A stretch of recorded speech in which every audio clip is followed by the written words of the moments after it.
अगले दिन एक डॉक्टर फौत होया, ओदी 4000 रुपया फीस ही चेक करन दी, तो ओदा इको एक बच्चा वो भी डॉक्टर।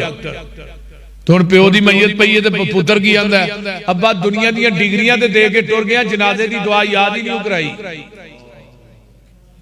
जनाजे दी दुआ याद ही नहीं कराई। यार जेड़ा दर्द जेड़ा दुख तेरे बेटे दे दिल च रब ने पाया किसी मौलवी पीर दे दिल च कोई नहीं।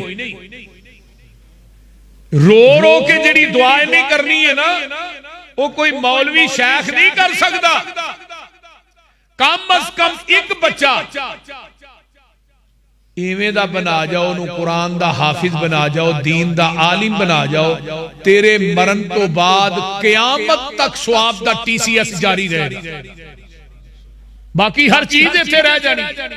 कदी कोई मालदार वेख्या जी इन्नियां मिलां दा मालक है, इहदे कफन नूं जेब ला दिओ ते नाल इहदा माल पा दिओ, कबर च काम आएगा।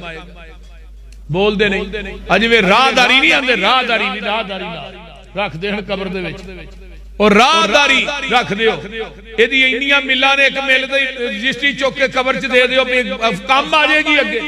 नहीं नहीं नहीं नहीं, कोई चीज काम नहीं आउनी। और पुत्र भैया थले किधर चला, भैया किधर, कोई चीज काम नहीं आउनी। बंदे आ तू अपनी औकात नू पहचान ले, कबर वाली उस काली रात नू पहचान ले। बंदे आ तू अपनी जिन्ना नाल टुरदा सै तू हिक तन के, अज कबरां नू ले चले तेनू जांची बन के। उठ जरा लाड़िया ए बरात नू पहचान ले। इस तरह